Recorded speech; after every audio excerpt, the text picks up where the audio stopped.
Vamos lá então, pessoal. Continuando nossa abordagem em ácidos e bases, mais especificamente para a química orgânica, a gente deu uma olhada no vídeo anterior sobre teorias ácido-base, tá? Agora a gente vai refinar um pouquinho esse olhar para as moléculas orgânicas. E aí vem a questão de, tá, quem são ácidos e bases orgânicas? Vocês vão ver que a nossa abordagem principal é para ácidos, tá? Base acaba sendo um pouco complementar, mas a gente vai usar em alguns momentos específicos. O primeiro ponto importante é que a gente precisa lembrar que a maioria, grande maioria dos ácidos orgânicos são mais fracos que os ácidos minerais. Tudo isso tem uma relação principalmente com a diferença de eletronegatividade. Lembra que a gente falou lá no finalzinho do vídeo anterior que a eletronegatividade era um fator que determinava a força de um ácido ou de uma base? Então, a diferença de eletronegatividade é que vai mostrar para nós moléculas orgânicas com acidez menor que ácidos minerais ou ácidos inorgânicos, né? Mas em todo caso, a gente, claro, vai ter exceções. Então, se a gente olhar de uma forma mais geral ainda, teoricamente, todos os hidrogênios da molécula orgânica podem ser abstraídos, podem ser retirados da molécula. Então, se eu mostrar qualquer molécula, teoricamente eu posso tirar qualquer hidrogênio.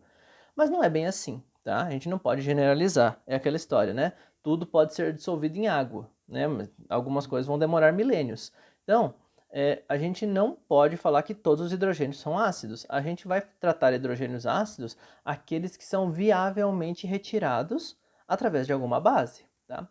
Mas e aí? Quem que eu vou olhar primeiramente para falar que as moléculas são ácidas ou não? Então, a gente destaca três grandes grupos aqui de moléculas com acidez mais evidenciada. A primeira delas é, obviamente, o ácido carboxílico, tá? Vou pular aqui um pouquinho e já explico por quê. Os álcoois, tem esse hidrogênio aqui ácido, e o fenol, que também se enquadra na definição de álcool, mas é um álcool especial, tá? É um álcool aromático, né? Mas não só por ser aromático, né? Ele já está ligado diretamente ao anel aromático e tem uma química peculiar, uma química à parte, uma química dedicada ao fenol, tá? Então, os fenóis, álcoois e ácidos carboxílicos. Aí vocês vão falar, tá, mas olhando essas moléculas, todas elas têm OH, e OH gera OH-. E isso aí pode ser ácido? Então vamos alinhar as coisas, tá? Isso não pode ser confundido dessa forma. Primeiro, ter OH possibilita ser ácido? Sim, com certeza. Tem que lembrar que a diferença é, aqui nesses casos, eu tenho carbono ligado a OH. É diferente de falar que eu liberei OH-. Lembra lá da primeira teoria de Arrhenius, que para definir ácidos e bases eu tenho que liberar OH- em água? Ele não vai liberar este OH-. Este OH- aqui não sai, tá? Na forma de OH-. A gente não consegue tirar assim. O que sai com facilidade aqui? Pela diferença de eletronegatividade que favorece a ligação carbono-oxigênio, carbono-oxigênio, carbono-oxigênio, quem fica sobrando na história é esse hidrogênio, tá? Então o hidrogênio vai sair na forma de quê? Por exemplo, de H+, se for em água, ou alguém vai abstrair esse hidrogênio e vai doar o par de elétrons, tá? Então, não confundir ter OH não significa que vai liberar OH-. São coisas bastante distintas e não necessariamente associadas. Vamos olhar então alguns dos grupamentos.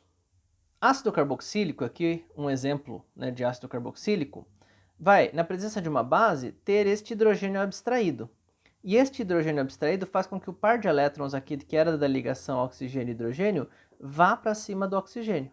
Tudo bem? Ó, abstraí par de elétrons, abstraí hidrogênio, tirei o hidrogênio, me liguei ao hidrogênio na forma de próton, par de elétrons que fazia a ligação oxigênio e hidrogênio foi para cima do oxigênio. Beleza? E agora, o que acontece? Essa base, né, que pode ser água? Pode, tá? Então, é possível ionizar em água? É.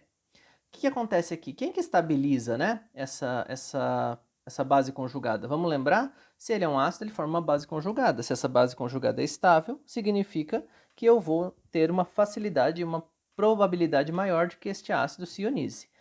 A estabilização aqui acontece por ressonância. O que é ressonância? Basicamente são, né, elétrons passeando pela molécula em estruturas que se contribuem, ou seja, né, que se complementam e geram uma mistura das duas, geram um híbrido. Então, quando eu tenho os elétrons indo e voltando, eu tenho esses dois contribuintes de ressonância. Percebam o seguinte, se eu virar essa molécula, vira exatamente essa, tá? Então essas estruturas são equivalentes. Isso facilita eu ter uma estabilização, porque na verdade eu consigo dizer que a carga negativa fica sobre o oxigênio e eu tenho uma C+O nessa estrutura que se estabiliza dessa forma. Diferentemente do que eu tenho se eu falar na estabilização do ácido carboxílico, né? Sem ionizar, sem tirar o hidrogênio. Posso ter ressonância também? Posso ter ressonância. Qual que é a diferença? É que, primeiro, essas estruturas são distintas, tá? Não são equivalentes, e eu tenho aqui uma estrutura neutra, uma estrutura com cargas, que no balanço geral é neutro, mas observando pontualmente eu tenho uma carga positiva, uma carga negativa. Essa separação de cargas nunca é vantajosa se existe a possibilidade da molécula ter a neutralidade, tá? Então, essa estrutura que se estabiliza, porque eu tenho, como este contribuinte é igual a este contribuinte, eu tenho que essa estrutura geral, né, uma só na verdade, acaba que prefere estar dessa forma do que ter alguém separando cargas, tá? É por isso que eu tenho essa facilidade em ionizar um ácido carboxílico e é por isso que, e aí eu volto ali num termo que eu não comentei com vocês, eu tenho um pKa bastante baixo. Os menores pKas caracterizam a maior acidez, tá? Significa o quê?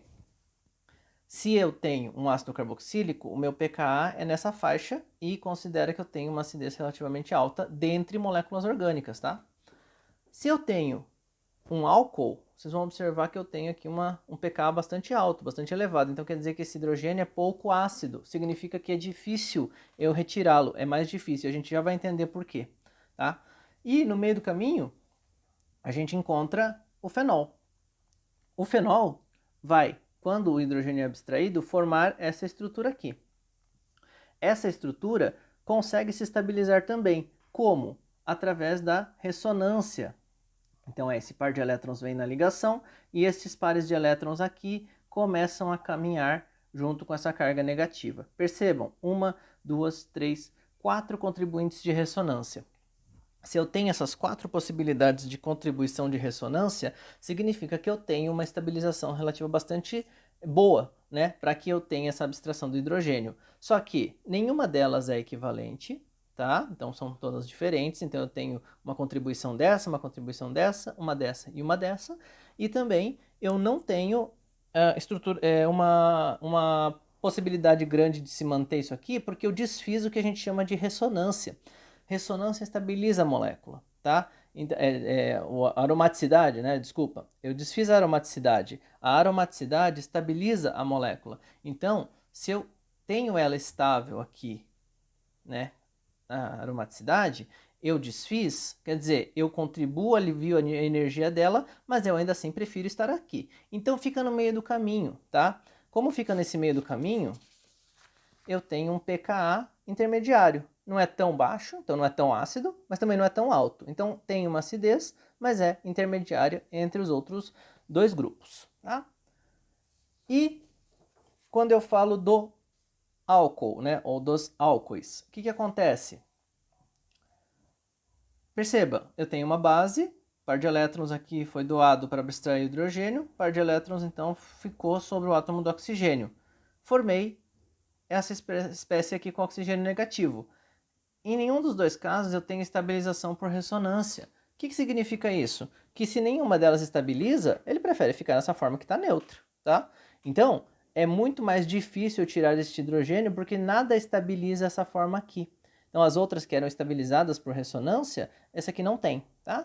Então, ele prefere ficar na forma que não tem nenhuma carga evidente. Ah, mas então isso impossibilita o álcool de perder o hidrogênio? Não, muito pelo contrário. Mas eu vou precisar de uma base muito mais forte, porque aí eu preciso romper uma ligação que não é favoravelmente rompida. Tudo bem? Bom, e existe um outro efeito, e aí acaba sendo um pouco mais geral, né? Que é o efeito indutivo. Efeito indutivo é regido, de novo, pelo parâmetro que a gente comentou lá no começo, né? Pela eletronegatividade, tá? Eletronegatividade do oxigênio vai fazer com que eu puxe os elétrons com mais força. Então, ó, esse oxigênio vai puxar, só que eu tenho um grupamento carbonilo aqui, tá? A gente já vai ver ele com calma.